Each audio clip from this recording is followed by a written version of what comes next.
चहूबाजूंनी वेढलेला अथांग समुद्र आणि त्याच्या किनारी वसलेली भारताची आर्थिक राजधानी म्हणजे मुंबई. मागच्या भागात सांगितल्याप्रमाणे मुंबईला वसवलं घडवलं ते इथल्या वसलेल्या वेगवेगळ्या समाजाने आणि याच दर्याने एका महत्त्वाच्या समाजाला जन्म दिला, ज्यांचा उदरनिर्वाह याच दर्यावर आधारित आहे.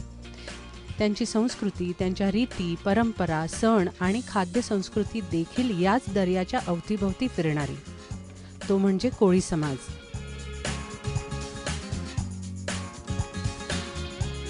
याच कोळी समाजाबद्दल आज आपण जाणून घेणार आहोत आणि त्याकरिता आपण गेटवे पासून एक बोट पकडली आहे. जेट्टीने आपण अलिबागला जाणार आहोत. तिथे एक छोटंसं गाव आहे, त्या गावात ही कोळी समाज वसलेली आहे. त्या कोळी समाजाबद्दल आपण जाणून घेऊया. त्यामुळे आपण चला सुरू करूया या खाद्य भ्रमंतीला.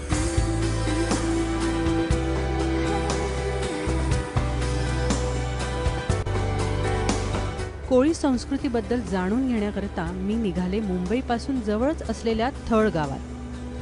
थळला जाण्यासाठी स्वतःची गाडी किंवा बसने जाऊ शकता, पण वेगळ्या सफरीची मजा घ्यायची असेल तर समुद्रमार्गे जाऊ शकता.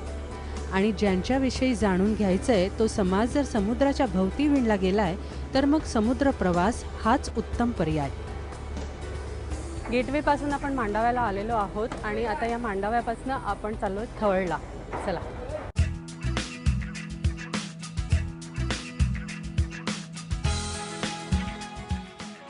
मांडवी बंदरावरून रस्त्याने अलिबागच्या दिशेने जाताना थळ गावाचा फाटा फुटतो. सुंदर निसर्गाने वेढलेल्या रस्त्यावरून जाताना एक सुखद अनुभव आला. नागमोडी वळणं, रस्त्याच्या दोन्ही बाजूला नारळची आणि सुपारीच्या वाड्या आणि त्यात लपलेली टुमदार घरं. अशातच आपण शिरतो थळच्या गावात आणि पुढे थळच्या कोळीवाड्या. समुद्रकिनारी वसलेली ही कोळ्यांची वस्ती. या वस्तीत आणि आजूबाजूला आधी फेरफटका मारायचा ठरवलं. अनेक वेळा मुंबईच्या रस्त्यावरून बांबू ठोकून त्यावर छोटे मासे लटकताना दिसतात. माशांचा तो वास नाकात भिनतो. मुंबईकरांना हा वास नवीन नाही, त्यामुळे या माशाच्या वासाच्या दिशेने मी चालत निघाले आणि थळचं हे दृश्य पाहून आश्चर्यचकित झाले. दूरवर फक्त मासेच मासे. बांबूंवर, जमिनीवर मासे वाळताना दिसत होते आणि थोड्या थोड्या अंतरावर कोळणींचे घोळके मासे निवडताना दिसत होत्या. गप्पा हसणं चालूच होतं, पण हात देखील तितक्याच जोमाने आणि लयीत काम करत होती.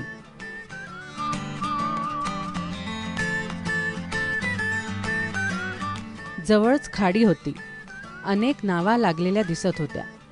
डोलकरांचं काम हे जोखमीचं असल्याने दररोज समुद्रात जाण्याआधी आणि आल्यावर समुद्रकिनारी असलेल्या देवाच्या पाया पडून जाण्याचा नियम असतो. डोलकर सकाळीच मासेमारी करून आल्याने आपली इतर कामं उरकताना दिसत होती. माझ्यासोबत होती माझी मैत्रीण अंजली, जिची नाळ याच संस्कृतीशी जोडलेली. ती आम्हाला या संस्कृतीबद्दल आणि तिथल्या परंपरेबद्दल सांगत होती. तिच्याशी आणि कोळणींशी गप्पा मारण्यात जेवणाची वेळ कधी झाली ते कळलंच नाही. अंजलीने आमच्यासाठी खास बेत आखला होता. तिच्याच गावातल्या तिच्या काही खास कोळी मैत्रिणींनी आम्हाला काही खास पदार्थ करून दाखवण्याचं ठरवलं होतं. थळ गावात फिरून आलेलो आहोत. मासे कसे वाळवले जातात आणि त्यांचं वर्गीकरण कसं केलं जातं हे सगळं आपण पाहिलेलं आहे. त्याच माशापासून आपण एखादी इथे पदार्थ पाहणार आहोत. चुलीसमोर आपण बसलेलो आहे. चुलीची आग सगळी डोळ्यात जाते, धूर सगळा डोळ्यात जातोय, पण तरीही ह्या चुलीवरचा एक वेगळा पदार्थ आहे आणि त्याची खासियत काय आहे हे आपल्याला सांगणार आहेत. तुमचं नाव? नंदिनी पाटील. नंदिनी पाटील आपल्याला सांगणार आहेत. आपण कुठला पदार्थ तयार करणार आहोत? हे कालवाचे गोले म्हणतात त्याला. कालवाची. हे कुठे मिळतं, कसं मिळतं? समुद्रावर दगडावर एक प्रकारचा पदार्थ हे आलेला असतो. माशाचा प्रकार असतो. ते फोडून काती, आमची मावरे कापाची काती असते, त्या कातीने हे काढले जातो आणि ते काढण्यासाठी फार मेहनत घ्यायला लागते. अच्छा. पण त्याच्यापासून आता आपण कुठला पदार्थ करणार आहोत? कालवांचे गोले. कालवण. तर ते त्याच्यासाठी साहित्य काय काय लागते? कांदा, लसूण, मिरची. आणि हे काय? हे आंबा असतो तो सुकवलेला आहे. सुकवलेला आंबा. याला आंबोशी म्हणतात. आंबोशी म्हणतात. आंबोशी, सुकवलेला आंबा. धूर खूप जातोय डोळ्यात, त्यामुळे आपण चालू करूया. कांदा नुसता परतून घ्यायचा का? द्या मी. नुसता परतून घ्यायचा असतो तेल का? तेल टाकते त्याच्यात. वरनं मग तेल टाकायचं. हा. अंदाजाने अंदाजे तेल जर टाकायचं. तुम्हाला जर ऑइली कमी खायचं असेल, तेल कमी खायचं असेल तर तेल कमी टाकायचं. कमी टाकायचं. जर तेल जास्त हवे असेल तर तेल जास्त घ्यायचं.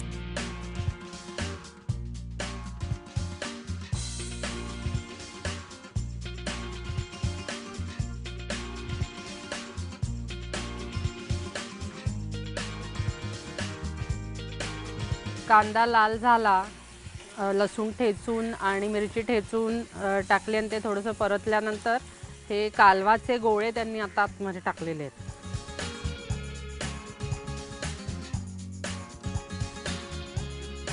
हे आता मसाले आहेत. हो, हे मसाले. मसाला हा कुठला आहे? हा आमचा कोळी लोकांचा कोळी मसाला. त्याच्यात साधारणतः काय काय असतं? हिंग, हं. दालचिनी, वेलची, काळी मिरी, तेजपत्ता, मिरच्या आणि ताम्रपत्र. हां, हे सर्व मिळून बनवलेलं असतं. फक्त एवढाच की आमचे कोळी लोकांचा मसाला तिखट असतो म्हणून मिरच्या तिखट असतात त्याच्यात. अच्छा, हा कोळी मसाला. हां. हा 1 चमचा आपण त्याच्यात जर टाक तुम्हाला अंदाजे. तुम्हाला तिखट हवी असेल तर तिखट नको असेल तर कमी टाकायचं. अच्छा. आम्हाला तिखट खायची सवय आहे ना, म्हणून आम्ही जरा तिखट खातो. ही हळद. हां. आणि हे गरम मसाला. चवीनुसार मीठ अंदाजे टाकायचे, कारण की हे समुद्रातून आलेलं असतं. त्याच्यात आधीच मीठ असतं. आणि आता काय टाकायचं? हे आंबोशी. हा, आंबोशी म्हणजे सुकलेले आंबोशी, कैरी किंवा आंबा. हा, ती मुंबई ठिकाणी मिळत नाही, गावात ठिकाणीच मिळते. अच्छा, मग ही घरी तयार केली जाते की तुम्हाला दुकानात, तिथल्या गावातल्या दुकानात? इथे आमच्याकडे कसं आहे, जे माळणी लोक आहे, म्हणजे माळणी, त्यांच्याकडे कलम असतात झाडाचे. मग ते आंबा कापून असे आंबोशी तयार करतात आणि आमच्या बंदरावर येऊन आमच्याकडून सुके मावरे घेतात आणि आंबोशी आम्हाला देतात. अजूनही इथे बार्टर सिस्टीम चालू आहे.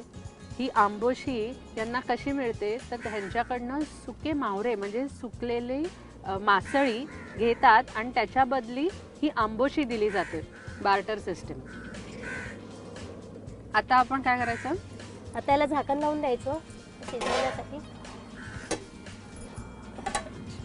आणि मग हे उकळलं, त्याच्यातलं पाणी कमी आटून जाणार. त्याच्यानंतर ते तयार होणार. तयार झालेले आहेत. अच्छा. आता हे उतरवायचं खाली आणि त्याच्यावर कोथिंबीर टाकायची. किती छान होतो कोथिंबीर, चव चांगली. ते सर्व गावठी मिळतो ना, त्याच्यामध्ये त्याला चव जास्त छान येते. बरोबर. ह्या कालवणासोबत खाण्यासाठी त्यांचा एक खास पदार्थ आहे, तो म्हणजे रोटी. तांदळाच्या भाकऱ्या असतात पण त्या वेगळ्या पद्धतीने केलेल्या असतात आणि ह्यांच्या भाषेत त्याला रोटी म्हटलं जातं. तीही आपण बघणार आहोत. त्याच्यासाठी मी एका वेगळ्या व्यक्तीला बोलवणार आहोत. तोपर्यंत तुम्ही ही रेसिपी लिहून घ्या.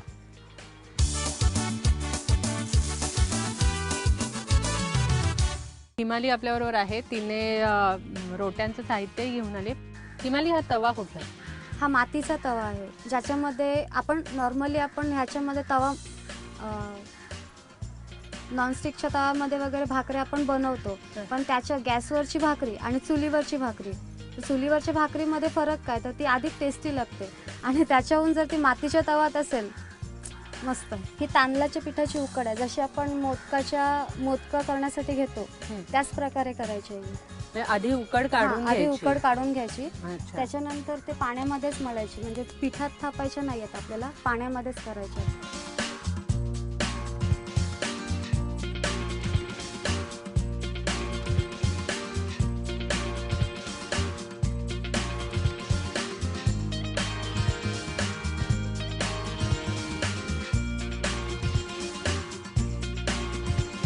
कालवण तयार आहे, रोटीही तयार आहे, पण भाकरी, कालवण हे खाताना त्याच्याबरोबर काहीतरी आपल्याला गोड लागतं. असाच एक विस्मरणात गेलेला पदार्थ अंजली आज आपल्याला दाखवणार आहे. अंजली ही फूड ब्लॉगर आहे आणि ती या समाजाबद्दल खूप जाणते, त्यामुळे तिच्याचकडनं आपण जाणून घेऊया. मी अंजलीला बोलवते. अंजली अंजली आपल्याबरोबर आहे. अंजली ही फूड ब्लॉगर आहे आणि तिला वेगवेगळ्या संस्कृतींबद्दल, वेगवेगळ्या खाद्य संस्कृतींबद्दल तिला खूप माहिती आहे. त्यामुळे ती स्वतः कोळी समाजातून येणारी असल्यामुळे तिला यातली संस्कृती, ह्या खाद्य संस्कृतीबद्दल अमाप माहिती आहे. त्यातलाच एक विस्मरणातला पदार्थ ती आपल्याला दाखवणार आहे. अंजली, कुठला आहे तो पदार्थ? पिठाची बोरं मी दाखवणार आहे. आणि म्हणजे ही जी रोटी जसं आपण करतो तशीच ह्याचीही उकड होते गूळ घालून, आणि मग ती वळायची बोरांसारखी छोटी छोटी आणि मग तळून घ्यायची. अच्छा. अंजली, लागणारं साहित्य काय आहे? हो, हे मी ऑलरेडी आता करून घेतलेली आहे उकड गुळाची. तर आपण ह्याच्यासाठी काय करतो की पाणी आणि गूळ हे साधारण कच्चा पाक म्हणतो ना आपण, म्हणजे गूळ त्याच्यात डिझॉल्व्ह झाला पाहिजे, विरघळून गेला पाहिजे, पण एकदम कडक नाही पाक होता कामा. आणि मग तो पाक झाला कच्चा पाक की त्यात तांदळाची पिठी घालायची आणि असं ते हे करून घ्यायचं, मिक्स करून घ्यायचं. जशी मोदकाची उकड बनते तशीच ही उकड बनते. आणि मग आता हे मळून घ्यायचं पीठ पाण्याने.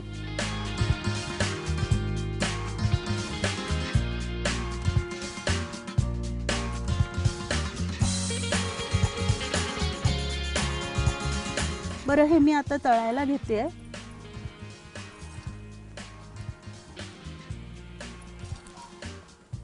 हे असे गरम तेलामध्ये छान लाल करून घ्यायचे.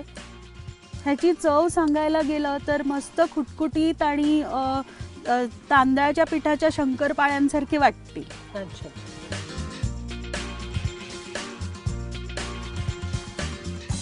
आता काढायला लाल व्हायला लागली. हे टिश्यूवर काढलं तर एक्स्ट्रा तेल निघून जाईल छान. पण तसंही राईस फ्लावरचं हे वैशिष्ट्य आहे की त्याच्यात म्हणजे फारसं तेल राहत नाही.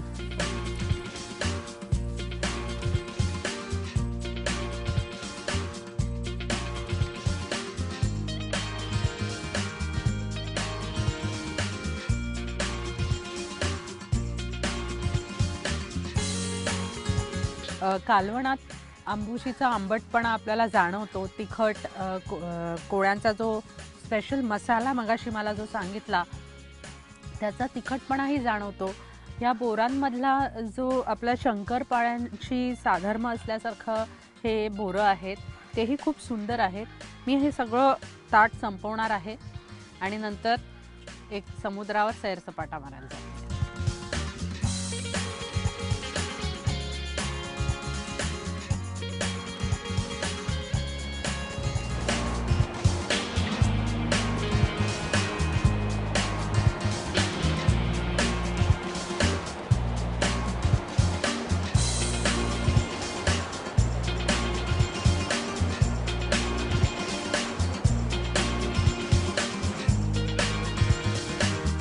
आज या थळ गावात येऊन मी कोळी समाजाबद्दल अनेक गोष्टी जाणून घेतल्या. त्यांच्या संस्कृतीबद्दल, त्यांच्या कष्टाच्या कामाबद्दल, त्यांच्या खाद्य संस्कृतीबद्दल.